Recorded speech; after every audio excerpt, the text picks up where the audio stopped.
नमस्कार प्रिय विद्यार्थियों, हिस्ट्री 360 चैनल पर एक बार आपका फिर से स्वागत है। आज अपनी चर्चा करेंगे राजस्थान की कला और संस्कृति के अंदर बिल्कुल बेसिक सा टॉपिक है जिसका नाम है राजस्थान के लोक देवता। तो अपनी शुरुआत जो है वो अपने करेंगे लोक देवता से। लोक देवता के बारे में क्या कुछ बातें हैं मैं आपको बिल्कुल अच्छे से एक्सप्लेन करूंगा।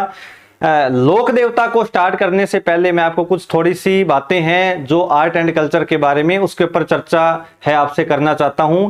जैसे मान लीजिए आर्ट का मतलब है कला और कल्चर का मतलब है संस्कृति। कला किसी भी प्रकार की हो सकती है, चाहे वो लोक नृत्य कला हो, स्थापत्य कला हो, मंदिर निर्माण की कला हो, बहुत बड़े बड़े राजस्थान में दुर्ग बनाए गए, महल बनाए गए, या आपने कहीं राजस्थान के अंदर हाथों से निर्मित जो है उत्पाद बनाए जाते हैं उसको अपने हस्तकला के अंदर पढ़ते हैं। तो बहुत प्रकार की यहां पर कलाकारों के द्वारा कला दिखाई जाएगी। संस्कृति का मतलब राजस्थान में जैसे अनेक क्षेत्र विशेष फेमस लोक देवता हो गए, क्षेत्र विशेष त्योहार है उनका जो है आयोजन किया जाता है। राजस्थान में एक टॉपिक है महिलाओं के परिधान। परिधान का मतलब वस्त्र, और एक महिलाओं की जो है प्रमुख वेशभूषा या जिसको अपने कहें वेशभूषा के अंदर परिधान और आभूषण को पढ़ा जाता है। राजस्थान में एक जनजातियों का चैप्टर, बहुत सारे टॉपिक है जिसको अपने कला और संस्कृति के अंदर कवर करते हैं।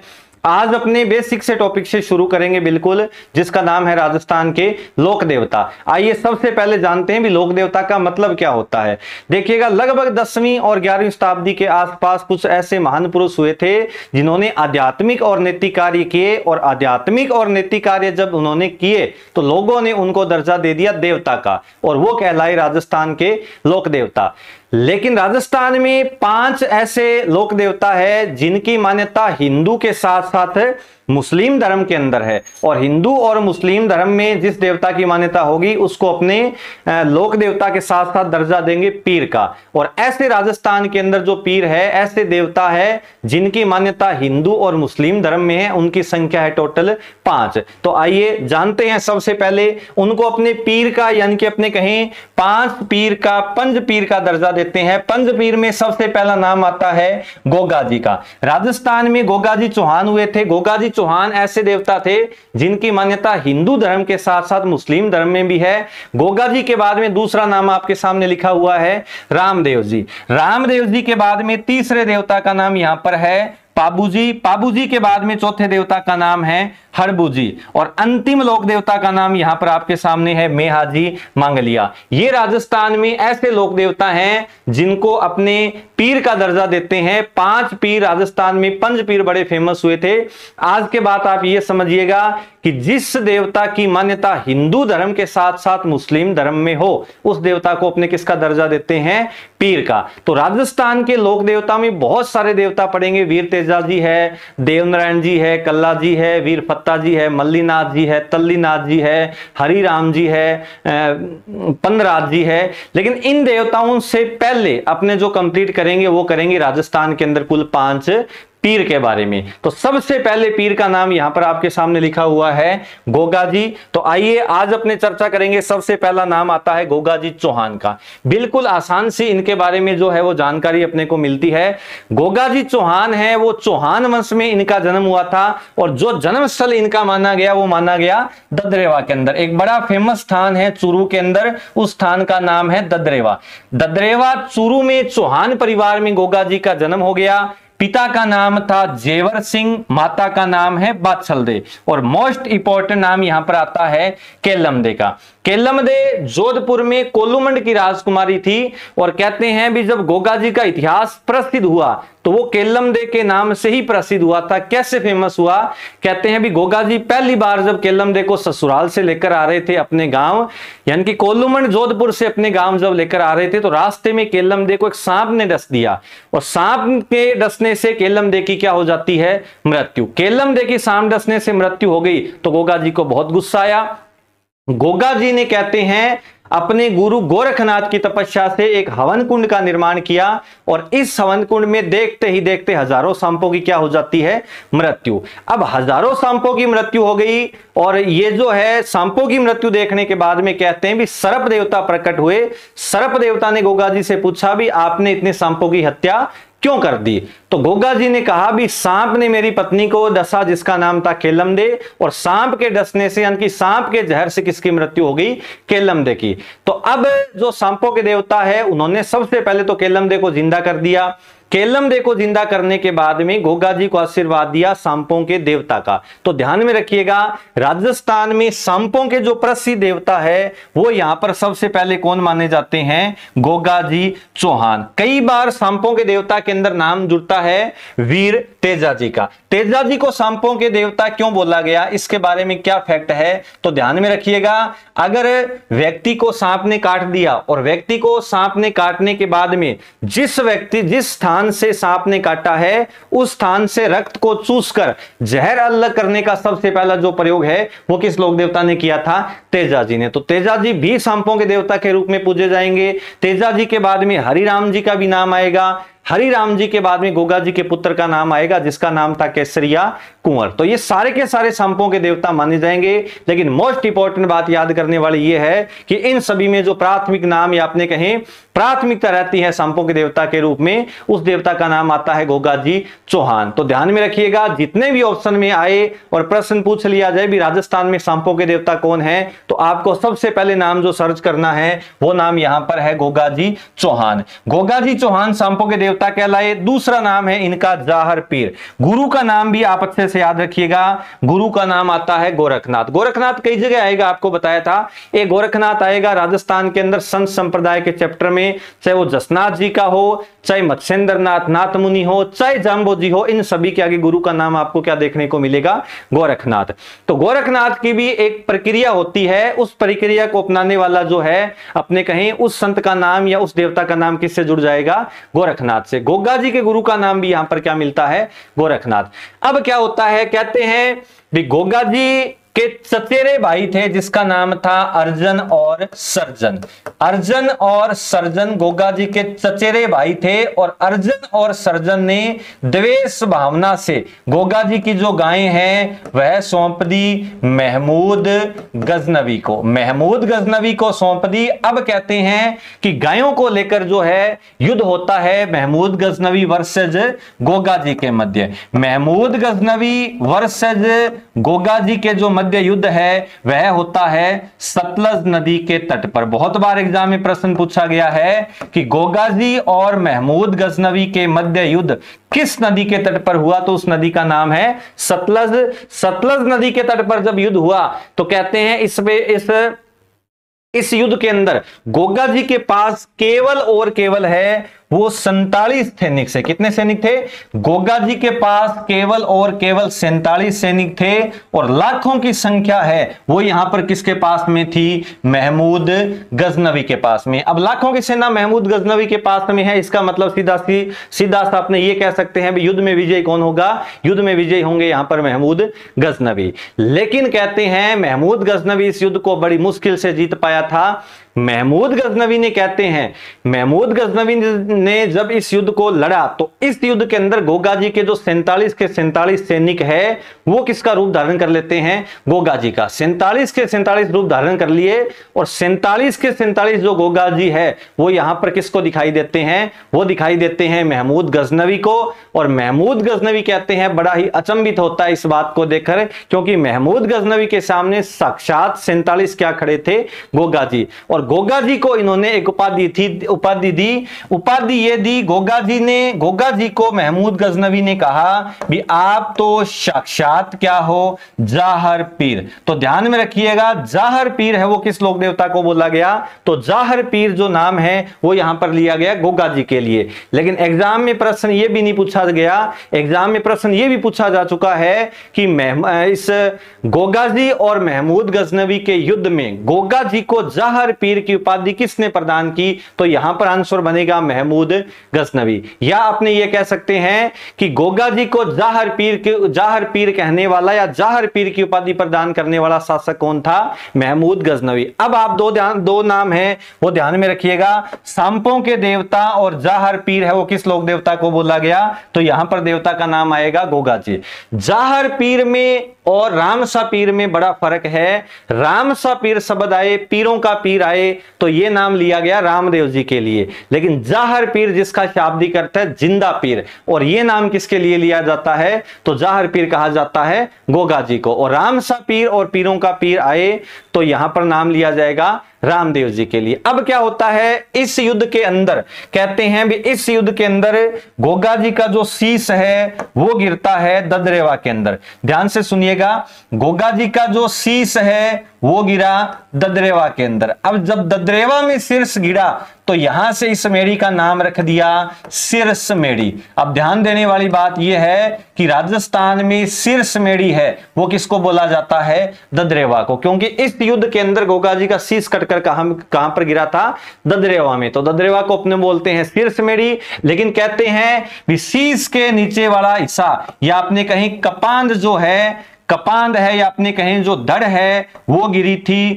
नोहर के अंदर। और धड़ से जब धड़ नोहर में गिरती है और नोहर है हनुमानगढ़ में, तो इस नोहर या आपने कहें यहां पर धड़ गिरने से इस मेढ़ी का नाम रख दिया धुर मेढ़ी। तो आप ये बात ध्यान में रखिएगा कि राजस्थान के अंदर धुर मेढ़ी तो नोहर हनुमानगढ़ में हुई और शीर्ष मेढ़ी कहां पर होगी, ददरेवा चूरू में। दो प्रसिद्ध मेढ़ियां हैं, जहां पर शीश गिरा उसका नाम तो शीर्ष मेढ़ी और जहां पर धड़ गिरी उसका नाम है वो धुर मेढ़ी। और आज के समय जो बड़ा मेला लगता है वो लगता है अपने कहें गोगा मेढ़ी में। गोगा मेढ़ी का जो प्राचीन नाम है वो था धुर मेढ़ी। वैसे तो आज जितनी भी गोगा जी की मेढ़ियां होती है उसको अपने गोगा मेढ़ी ही बोलते हैं, लेकिन इसका नाम जो प्रसिद्ध है वो गोगा मेढ़ी क्यों हुआ, क्योंकि यहां पर बड़ा मेला लगता है और जो मेले का मुख्य आयोजन होता है वो होता है भाद्रपद कृष्ण नवमी को। भाद्रपद कृष्ण नवमी को गोगा जी का जो मुख्य मेला है वो राजस्थान में लगता है नोहर में, और नोहर की मेढ़ी को अपने बोलते हैं धुर मेढ़ी, क्योंकि युद्ध करते हुए गोगा जी की यहां पर क्या गिरी थी, धड़। ये कुछ बेसिक सी बातें हैं। अब बहुत बड़ा इतिहास है इन दोनों मेढ़ियों में, या आपने कहें शीर्ष मेढ़ी और धुर मेढ़ी के अंदर जो ज्यादा इतिहास है वो है धुर मेढ़ी का। ज्यादा इतिहास का मतलब क्या होता है भी, इसका निर्माणकर्ता भी अपने को याद करना है, इसकी क्या विशेषता है, यहां पर कब मेला लगता है, कौन कौन पुजारी होते हैं, कौन इसका निर्माण करवाएगा, वो सारी की सारी बातें अपने को जो है यहां पर याद करनी है। तो यहां तक आपको कुछ बातें क्लियर हुई होगी। गोगा जी चौहान थे, गोगा जी की पत्नी का नाम था केलमदे।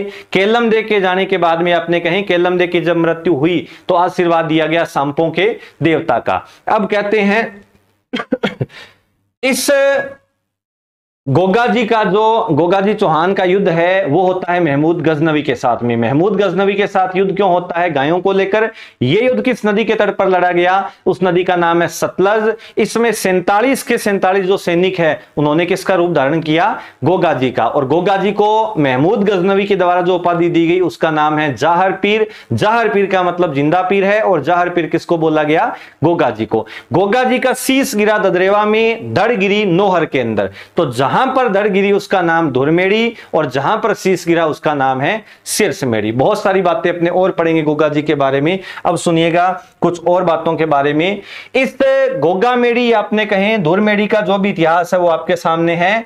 इस गोगा मेढ़ी या धुर मेढ़ी का जो स्थान है वो राजस्थान के अंदर है नोहर में, और नोहर कहां पर है, हनुमानगढ़ में। इसकी बनावट मकबरे नुमा है। मकबरे नुमा बनावट का क्या मतलब होता है, ये बहुत बार प्रश्न पूछा गया है। राजस्थान में ऐसा मंदिर जिसकी बनावट मकबरे नुमा हो तो उस मंदिर का नाम है गोगा मेढ़ी। मकबरे नुमा बनावट का क्या मतलब हुआ यहां पर, मकबरे नुमा बनावट का मतलब है जिस मंदिर के चारों दिशाओं पर स्तंभ हो या चारों कोनों पर ऊंचे पिलर बनाए जाए उस बनावट को अपने बोलते हैं मकबरे नुमा। तो मकबरे नुमा बनावट में बना हुआ राजस्थान का एकमात्र मंदिर कौन सा माना गया, तो उसका नाम है गोगा मेढ़ी। गोगा जी की मेढ़ी है जो है नोहर तहसील में और जिले का नाम है हनुमानगढ़। तो आप ध्यान में रखिएगा भी गोगा मेढ़ी की बनावट कैसी हो गई, मकबरे नुमा। अब आपको बताया था भी इसमें दोनों पुजारी रहेंगे हिंदू और मुस्लिम, क्योंकि पीर का दर्जा दिया गया और पीर का मतलब है हिंदू भी होगा और पीर का मतलब मुस्लिम भी होगा। लेकिन आप ये बताइएगा भी इन दोनों पुजारियों में से कौन सा पुजारी कब रहता है, या आपने कहें किस महीने में कौन सा पुजारी रहेगा, ये बात भी आप ध्यान में रखिएगा। तो तो यहाँ पे जो ध्यान देने वाली बात है वो ये है कि गोगा नवमी का त्योहार है वो मनाया जाता है भाद्रपद कृष्ण नवमी को। भादवे के महीने में कृष्ण पक्ष में 9 तारीख को जो है वो नवमी किसकी होती है? गोगा नवमी की।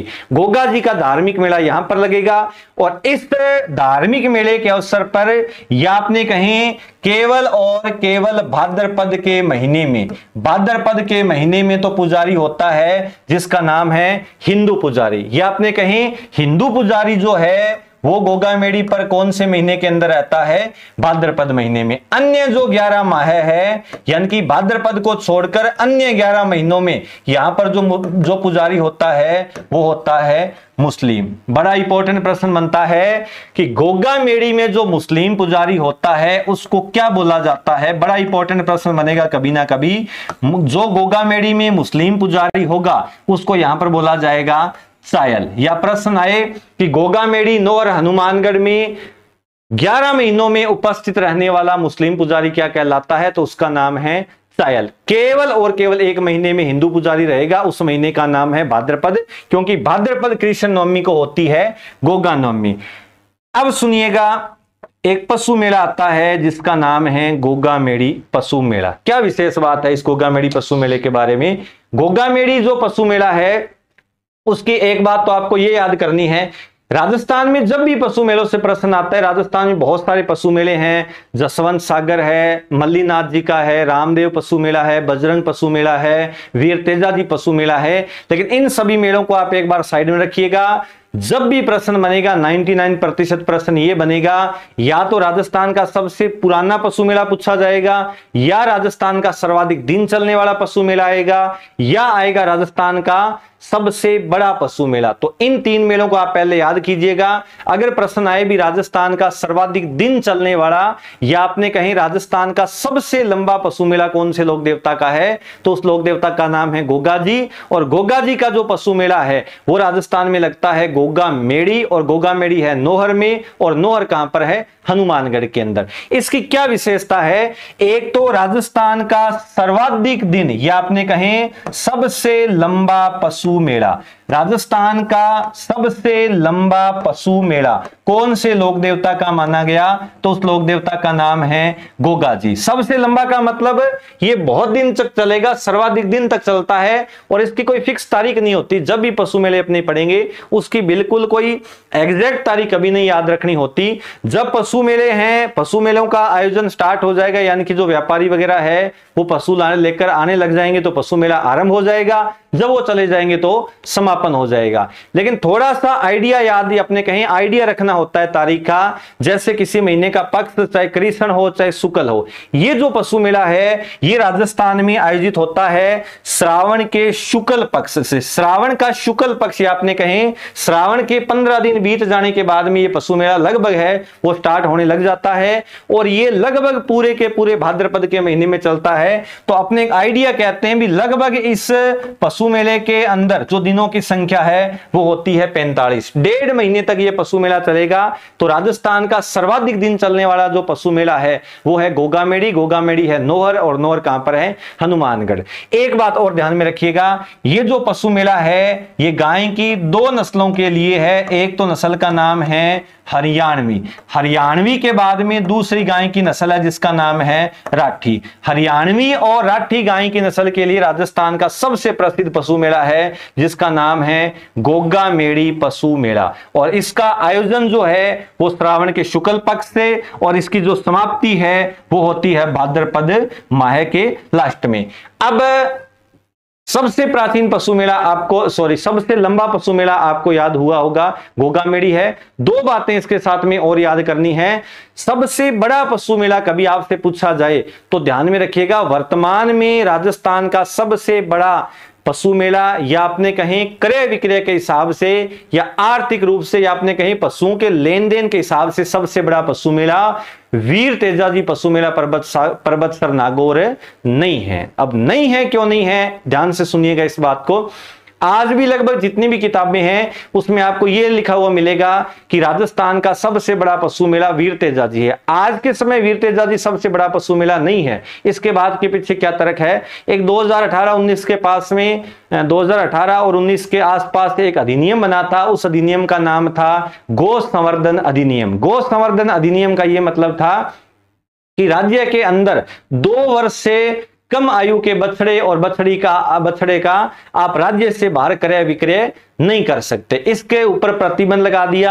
और आपको पता है भी वीर तेजाजी का जो पशु मेला है वो राजस्थान का सबसे बड़ा पशु मेला था, क्योंकि यहां पर नागौरी बैलों का क्रय विक्रय होता था। महाराष्ट्र से, कर्नाटक से जो गन्ने की खेती के लिए है ये बड़े उपयुक्त जो है बैल होते थे और यहां से व्यापारी आते थे बैलों को खरीदने के लिए। अब 2 से कम आयु के बछड़े को अपने खरीद नहीं सकते, राज्य से बाहर ले जा नहीं सकते, तो व्यापारियों ने यहां पर आना लगभग है वो बंद कर दिया। आज ये मेला समापन होने के कगार पर है, इसलिए वीर तेजाजी का जो स्थान है वो ले लिया जसवंत सागर पशु मेले ने। और जसवंत सागर जो पशु मेला है वो लगता है भरतपुर में, जो गाय की केवल और केवल हरियाणवी नस्ल के लिए प्रसिद्ध है। और ये जसवंत सागर जो पशु मेला है ये बन गया राजस्थान में वर्तमान में आय की दृष्टि से, या अपने कह सकते हैं आर्थिक रूप से, या अपने कह सकते हैं पैसों के लेन देन के हिसाब से सबसे बड़ा जो पशु मेला है वो वर्तमान में है जसवंत सागर। और सबसे लंबा जो पशु मेला है वो मैंने आपको बता ही दिया, गोगामेड़ी है। और सबसे बड़ा वर्तमान में जसवंत सागर हुआ। एक बात और याद करनी है आपको, सबसे प्राचीन पशु मेला या सबसे पुराना पशु मेला है वो है मल्लीनाथ जी का पशु मेला। और मल्लीनाथ जी का जो पशु मेला है वो लगता है तिलवाड़ा बाड़मेर में। तिलवाड़ा बाड़मेर कहां पर है? तिलवाड़ा बाड़मेर है तिलवाड़ा बाड़मेर के अंदर है। और तिलवाड़ा बाड़मेर के अंदर चेतर कृष्ण 11 से शुक्ल 11 तक जो पशु मेला लगता है, जो गाय की थार पारकर नस्ल के लिए प्रसिद्ध है, जो मालानी नस्ल के घोड़ों के क्रय विक्रय के लिए प्रसिद्ध है, ये राजस्थान का सबसे प्राचीन या सबसे पुराना पशु मेला है। अब आपको 3 बातें फिर से याद करनी है। सबसे लंबा पशु मेला आए या सर्वाधिक दिन आए तो गोगामेड़ी है, सबसे बड़ा पशु मेला आए तो जसवंत सागर है, और सबसे प्राचीन या पुराना पशु मेला आए तो उस मेले का नाम यहां पर आएगा मल्लीनाथ जी का पशु मेला तिलवाड़ा बाड़मेर के अंदर। एक बात और सुनिएगा, गोगा जी के जो भक्त है उसके बारे में अपने कुछ और बातें करेंगे। गोगा जी के भक्तों द्वारा जो नृत्य किया जाता है उस नृत्य का नाम है सांकड़ नृत्य। कौन सा नृत्य है? सांकड़ नृत्य किया जाएगा। और गोगा जी के भक्तों द्वारा जिस वाद्य यंत्र का प्रयोग किया जाता है उस वाद्य यंत्र का नाम है डेरू वाद्य यंत्र। और गोगा जी के जो थान है, थान का मतलब चबूतरा चौकी, एक प्रकार का अपने मंदिर बोलते हैं, मंदिर मेड़ी चबूतरा या जिसको अपने थान कहते हैं, ये थान होते हैं खेजड़ी वृक्ष के नीचे। एक बात और ध्यान में रखिएगा, गोगा जी का जो राजस्थान में तीसरा और अंतिम प्रसिद्ध मंदिर है उसका नाम है गोगा जी की ओल्डी। ओल्डी का जो शाब्दिक अर्थ होता है वो है झोंपड़ी, यानी कि राजस्थान में गोगा जी का जो झोंपड़ी नुमा मंदिर है वो है राजस्थान के अंदर सांचौर में। सांचौर को बोलते हैं राजस्थान का पंजाब। सांचौर को राजस्थान का पंजाब क्यों बोला जाता है? पंजाब में 5 नदियों का उद्गम होता है, 5 नदियां बहती है, 5 नदियां बहती है इसलिए उसका नाम पड़ा पंजाब। लेकिन राजस्थान में 5 नदियां जहां पर बहती है उस जिले का नाम है, उस कस्बे का नाम है सांचौर, इसलिए सांचौर को बोलते हैं राजस्थान का पंजाब। सांचौर में गोगा जी की ओल्डी है, ओल्डी का शाब्दिक अर्थ झोंपड़ी है, और झोंपड़ी नुमा मंदिर है उसको बोलते हैं गोगा जी की ओल्डी। तो ये कुछ बातें अपने गोगा जी के बारे में है जो कंप्लीट होती है। यहां तक मैं उम्मीद करता हूं कि आपको ये सारी की सारी बातें अच्छे से समझ में आई होगी। राजस्थान में ऐसे देवता जिनकी मान्यता हिंदू और मुस्लिम दोनों धर्मों में हो उसको अपने बोलते हैं पीर। और ऐसे राजस्थान में पीरों की संख्या है 5, जिसमें सबसे पहले देवता का नाम आता है गोगा जी। गोगा जी के पिता का नाम अपनों ने पढ़ लिया, जेवर सिंह थे, माता का नाम बादशल दे था। गोगा जी की पत्नी का नाम था केलम दे, और केलम दे की मृत्यु के बाद में ही तो गोगा जी को आशीर्वाद मिलता है सांपों के देवता का। ये बातें अपनों ने पहले स्लाइड के अंदर पढ़ ली थी कि गोगा जी को आशीर्वाद दिया गया सांपों के देवता का। सांपों के देवता या जाहर पीर की उपाधि जो है वो प्रदान यहां पर की गई महमूद गजनवी के द्वारा। महमूद गजनवी और गोगा जी के मध्य जो युद्ध है ये लड़ा गया सतलज नदी के तट पर, और इस युद्ध के अंदर गोगा जी शहीद हुए। गोगा गोगा जी का शीश जहां पर गिरा उसको अपने बोलते हैं शीर्षमेढ़ी, जहां पर धड़ गिरी उसको बोलते हैं धुरमेढ़ी। और धुरमेढ़ी या गोगामेढ़ी का जो निर्माण है वो करवाया जाता है फिरोज शाह तुगलक के द्वारा। फिरोज शाह तुगलक ने गोगामेढ़ी का निर्माण करवाया, जिसकी बनावट कैसी है, मकबरे नुमा। दो पुजारी होते हैं, हिंदू और मुस्लिम। गोगा नवमी या गोगा जी का जो धार्मिक मेला है वो लगता है भाद्रपद कृष्ण नवमी को। अपने कहीं गोगामेढ़ी पशु मेले की क्या विशेषता है, राजस्थान का सबसे लंबा पशु मेला है जो गाय की दो नस्ल के लिए है, हरियाणवी और राठी। अगर अपने बात करें भी इस पशु मेले का आयोजन कब से कब तक होता है, तो ये श्रावण के शुक्ल पक्ष से लेकर पूरे कौन से माह तक चलेगा, तो उस माह का नाम है भाद्रपद का माह। दो गोगा जी के प्रसिद्ध नाम हो गए, सांपों के देवता और जाहर पीर। गोगा जी का जो राजस्थान में तीसरा और अंतिम प्रसिद्ध मंदिर है उसका नाम है गोगा जी की ओल्डी। ओल्डी है सांचौर जालोर के अंदर। तो यहां तक जो इतिहास कंप्लीट होता है उस देवता का नाम अपने सामने है गोगा जी चौहान। 5 पीरों में एक पीर का नाम यहां पर कंप्लीट हुआ। अब अपने दूसरे देवता के ऊपर चलेंगे, जिस देवता का नाम है यहां पर रामदेव जी। राजस्थान के बड़े प्रसिद्ध देवता है, बड़े प्रसिद्ध लोक देवता है, 5 पीरों में शामिल है, जिस देवता का नाम है रामदेव जी। रामदेव जी के बारे में कुछ बेसिक सी जानकारी है, वो आपको दिखाई दे रही होगी कि राजस्थान में रामदेव जी का जो जन्म है वो उड़ू कश्मीर गांव के अंदर हुआ। ये प्रश्न एक बार आरएस प्री के अंदर पूछा गया था कि राजस्थान में रामदेव जी का जन्म किस गांव में हुआ, उस गांव का नाम था उड़ू कश्मीर। लेकिन जो एग्जाम में प्रश्न पूछा गया वो ये था भी रामदेव जी का जन्म बाड़मेर की कौन सी तहसील में हुआ, तो उस तहसील का नाम है शिव तहसील। बड़ा इंपॉर्टेंट प्रश्न बनता है। आजकल ये बातें सभी को पता होती है भी रामदेव जी का मुख्य मंदिर जैसलमेर में है, पोखरण के अंदर, उस गांव का नाम था रुणेचा। लेकिन प्रश्न आया भी रामदेव जी का जन्म किस तहसील में हुआ, तो उस तहसील का नाम है शिव, उस गांव का नाम है उड़ू कश्मीर और जिले का नाम है बाड़मेर। अपने कहें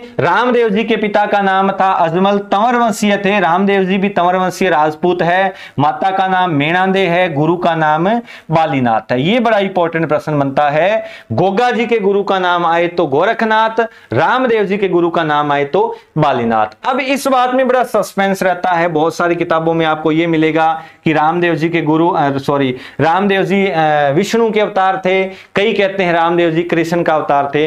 तो आज इसके बारे में जो भी सस्पेंस है वो मैं आपको क्लियर कर देता हूं। उसके बारे में जो भी बातें हैं, कहते हैं रामदेव जी के पिता अजमल और माता मेणांदे के विवाह के बहुत समय बाद भी संतान की प्राप्ति नहीं होती है। लगभग 7 साल बीत गए और रामदेव जी के पिता अजमल है वो द्वारिकाधीश मंदिर गए थे। द्वारिकाधीश मंदिर है गुजरात के अंदर। द्वारिकाधीश के मंदिर में भगवान कृष्ण की मूर्ति के सामने है, कहते इन्होंने इच्छा प्राप्ति के लिए जो है उपासना पूजा की मन्नत मांगने जाया करते थे बार बार, लेकिन पुत्र की प्राप्ति नहीं हुई। एक बार रामदेव जी के पिता अजमल को गुस्सा आया। अजमल जी ने जो प्रसाद है उसमें से एक लड्डू उठाकर मूर्ति के ऊपर फेंका। मूर्ति किसकी? भगवान कृष्ण की। और कहते मूर्ति पर फेंकने, मूर्ति के ऊपर वो लड्डू फेंकने के बाद में पुजारी भागा भागा आया और कहा भी आप तो ऐसी बातें कर रहे हो, ये तो पत्थर की प्रतिमा है, पत्थर की मूर्ति है, भगवान कोई पत्थर में थोड़ा ही विराजमान है। तो कहते हैं कुछ देर बाद भगवान कृष्ण साक्षात प्रकट हुए और अजमल जी को आशीर्वाद दिया पुत्र प्राप्ति का। और पुत्र के रूप में जिसकी प्राप्ति होती है उस लोक देवता का नाम था रामदेव जी। तो ध्यान में रखिएगा, जब भी प्रश्न आएगा रामदेव जी किसके अवतार कहलाए, कृष्ण और विष्णु दोनों ऑप्शन में आए तो इसका करेक्ट आंसर जो बनेगा वो बनेगा भगवान कृष्ण। हाँ, कृष्ण कई बार नहीं होता, फिर अपने आंसर मान लेते हैं विष्णु, लेकिन भगवान जो है कृष्ण के ही अपने कहीं वंशज मानेंगे रामदेव जी। रामदेव जी कृष्ण के ही अवतार हैं। और अगर अपने बात करें कि रामदेव जी के जो भाई थे बिरमदेव, बिरमदेव किसके अवतार मानेंगे, तो वो अवतार माने जाएंगे बलराम के। बहुत सारी सी बेसिक सी बातें अपने यहां पर क्लियर करने वाले हैं। रामदेव जी का इतिहास कुछ लेंथी है, बड़ा है, लेकिन है बड़ा आसान। रामदेव जी के पिता का नाम अजमल जी तंवर, माता का नाम मेणांदे, गुरु का नाम बालीनाथ और अवतार किसके कहलाए, भगवान कृष्ण के। अब सुनिएगा कुछ और बातें हैं रामदेव जी के बारे में। रामदेव जी की धर्म बहन थी जिसका नाम था डालीबाई। डालीबाई किस जाति की कन्या है, तो डालीबाई की जाति थी मेघवाल। मेघवाल जाति की कन्या है जिसका नाम था डालीबाई। कहते हैं रामदेव जी एक बार रुणेचा से पोखरण की तरफ जा रहे थे तो गांव के पास में एक छोटी बालिका बैठी पैर के नीचे रो रही थी।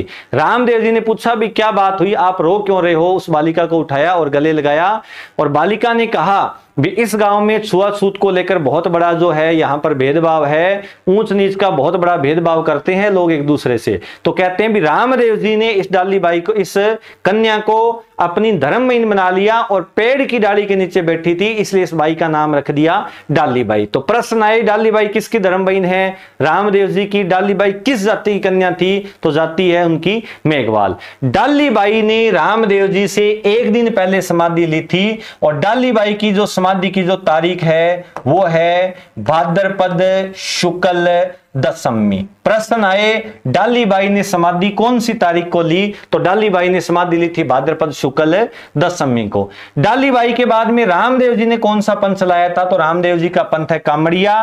रामदेव जी का प्रतीक चिन्ह है पगल्ले। आपको पता होगा रामदेव जी ने अपनी तांत्रिक विद्या से एक राक्षस को भी मारा था, उस राक्षस का नाम था भैरव राक्षस। यह प्रश्न भी कई बार पूछा जा चुका है कि रामदेव जी ने अपनी तांत्रिक विद्या से किस राक्षस का वध किया? तो उस राक्षस का नाम था भैरव राक्षस। और भैरव राक्षस जिस गांव का रहने वाला था उस गांव का नाम था सातलमेर। सातलमेर गांव का निवासी था और कहते हैं अपनी तांत्रिक विद्या से इस राक्षस की है वो हत्या कर दी। भैरव राक्षस के बारे में भी बहुत बड़ी कहानी है, तो वही बात अभी अपनी कहानी के ऊपर ज्यादा चर्चा करेंगे तो क्लास में जो इंपॉर्टेंट बातें हैं वो कंप्लीट नहीं हो पाएगी।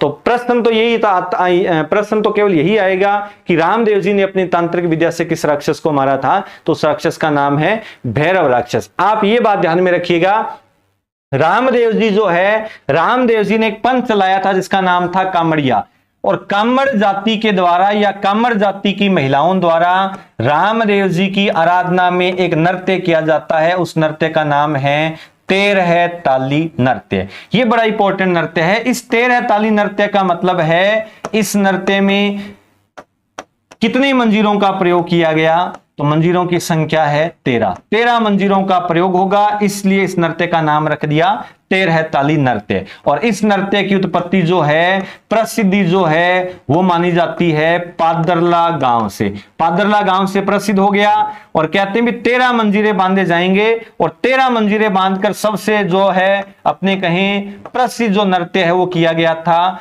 मांगी बाई के द्वारा। तो प्रश्न आए भी 13 ताली नृत्य की प्रसिद्ध नृत्यांगना कौन है? तो उस नृत्यांगना का नाम है मांगी बाई। इसमें 13 मंजीरे जो अपने पूरे शरीर पर बांधे जाएंगे, 9 मंजीरे हैं वो यहां पर रखे जाते हैं दाहिने पैर में, 2 मंजीरे बांधे जाएंगे कोहनी पर, दाहिने कोहनी पर, और 2 मंजीरे रखे जाएंगे दाहिने हाथ में। कुल 13 मंजीरों के साथ जो नृत्य किया गया उसका नाम रख दिया 13 ताली नृत्य। रामदेव जी के प्रतीक चिन्ह पगल्ले है। रामदेव जी के चमत्कार है वो कहलाए थे परचा, और रामदेव जी ने पंच चलाया था कामड़िया। एक बात यह भी ध्यान में रखना कि राजस्थान में ऐसे लोक देवता जो एक कवि भी थे, उस कवि का नाम है रामदेव जी। लोक देवता के साथ साथ में रचना किया करते थे और प्रमुख जो रचना है उसका नाम था 24 वाणियां। एक प्रश्न और बनता है, राजस्थान में ऐसे लोक देवता जिनके गीत सबसे लंबे माने गए, उस लोक देवता का नाम भी क्या बनेगा? रामदेव जी। कुछ और अपने बेसिक सी बातें यहां पर करने वाले हैं। इतिहास में आपको पहले ही बता चुका हूं, काफी लंबा है लेकिन है बड़ा आसान। रामदेव जी के चमत्कार कहलाए परचा, रात्रि जागरण कहलाता है जम्मा। भाई का नाम है बीरमदेव और बीरमदेव कहते हैं किसके अवतार कहलाते हैं? बलराम के। रामदेव जी का जन्म भाद्रपद शुक्ल द्वितीया को, रामदेव जी ने समाधि ली थी भाद्रपद शुक्ल एकादशी को। इसलिए रामदेव जी के मेले की बिल्कुल जो सही तिथि है वो बन जाती है भाद्रपद शुक्ल द्वितीया से भाद्रपद शुक्ल एकादशी तक। और कौन से गांव के अंदर जो है इनका मेला लगता है? रुनेचा में। तहसील का नाम है पोखरण और जिले का नाम है जैसलमेर। प्रसिद्ध 2 नाम हैं, रामसा पीर और पीरों का पीर। आपको पता होगा भी पीरों का पीर क्यों कहा गया? क्योंकि मक्का मदीना से 5 पीर इनकी परीक्षा लेने के लिए आए थे और रामदेव जी के सामने बैठ गए और कहा भी हम बड़ी दूर से आए हैं और हमको करना है भोजन, यानी कि हमको लगी है भूख। तो रामदेव जी ने कहा भी बिल्कुल भोजन करवाएंगे। तो इन पीरों ने भी एक शर्त रखी कि हम भोजन उन्हीं बर्तनों में करेंगे जो बर्तन हमारे रह गए मक्का मदीना, यानी कि जिसमें प्रतिदिन भोजन करते हैं उन्हीं बर्तनों में हम अपने आज क्या करेंगे? भोजन। तो रामदेव जी ने कहा भी, रामदेव जी ने क्या किया? रामदेव जी ने अपना हाथ बढ़ाया और वो जो बर्तन हैं वो लाकर रख दिए उन पीरों के सामने। तो वो बड़े अचंभित हुए, इनको भोजन कराया और अचंभित होकर रामदेव जी को कहा भी आप तो साक्षात क्या हो? पीरों के पीर। तो पीरों का पीर वो किसको कहा गया? रामदेव जी को। राम सा पीर है वो भी किसका नाम है? रामदेव जी का। जाहर पीर यहां पर जो नाम आए तो वो नाम किसके लिए आता है? गोगा जी के। रामदेव जी के बहुत सारे राजस्थान में प्रसिद्ध मंदिर है। एक मंदिर है सुरता खेड़ा चित्तौड़ में, एक मसूरिया पहाड़ी जोधपुर के अंदर है। ये मंदिर क्यों फेमस है? क्योंकि यहां पर बालीनाथ का प्रसिद्ध मंदिर है। बालीनाथ रामदेव जी के गुरु थे। इनका समाधि स्थल जो है वो माना जाता है मसूरिया पहाड़ी, और मसूरिया पहाड़ी किस जिले के अंदर है? जोधपुर में। तो मसूरिया पहाड़ी जोधपुर का संबंध भी कभी देवता से पूछा जाए तो उस देवता का नाम क्या बनेगा? रामदेव जी। रामदेव जी के बारे में अपने कहें कि राजस्थान का छोटा रामदेवरा है, वो किसको कहा गया? तो स्थान का नाम है खूंडियावास। ये राजस्थान का छोटा रामदेवरा है। राजस्थान से बाहर छोटा रामदेवरा कौन सा माना जाता है? तो वो है गुजरात में, और गुजरात का स्थान है सूरत। यानी कि राजस्थान से बाहर छोटा रामदेवरा सूरत गुजरात में है। राजस्थान का छोटा रामदेवरा किसको बोलते हैं? खूंडियावास अजमेर को। ये कुछ जो है अपने कहें बातें थी रामदेव जी के बारे में। रामदेव जी सांप्रदायिक सद्भावना के सबसे बड़े लोक देवता कहलाते हैं। रामदेव जी ने एक आंदोलन भी चलाया था जिसका नाम था शुद्धि आंदोलन। यह बड़ा इंपॉर्टेंट आंदोलन है। शुद्धि आंदोलन को अपने बोलते हैं धर्म परावर्तन आंदोलन। क्या मतलब होता है इस आंदोलन का? जिन हिंदुओं को बलपूर्वक मुसलमान बनाया गया, उन मुसलमानों की शुद्धि करके वापस हिंदू धर्म में कौन से देवता लेकर आए थे? रामदेव जी। तो प्रश्न आता है शुद्धि आंदोलन के प्रणेता या धर्म परावर्तन आंदोलन के प्रणेता कौन से लोक देवता है? तो उस लोक देवता का नाम है यहां पर रामदेव जी। आज अपने लगभग 2 पीर है वो कंप्लीट होते हैं। एक का नाम पढ़ लिया गोगा जी और दूसरे का नाम पढ़ लिया रामदेव जी। 2 पीर के बारे में अपनों ने चर्चा कर ली। नेक्स्ट क्लास में अपने चर्चा करेंगे तीसरे पीर का नाम आएगा आगे पाबूजी राठौड़, फिर है मेहाजी मंगलिया, फिर है हड़बू जी। यानी कि अपने कर्म से इनको जो है पीरों के बारे में जो है वो चर्चा करेंगे। इन पीरों का इतिहास है उसको कंप्लीट करेंगे। 2 पीर आपको अच्छे से समझ में आए होंगे। पहले पीर का नाम था गोगा जी और दूसरे का नाम था रामदेव जी। आप इसको अच्छे से पढ़ते रहिएगा, अच्छे से इस क्लास को देखिएगा। कल अपने या अपने कहें नेक्स्ट क्लास में अपने चर्चा करेंगे फिर उन पीरों के बारे में जो अपने बच गए 3 पीर, जिसका नाम है पाबूजी, फिर है मेहाजी मंगलिया और फिर है हड़बू जी। तब तक के लिए आप सभी को धन्यवाद।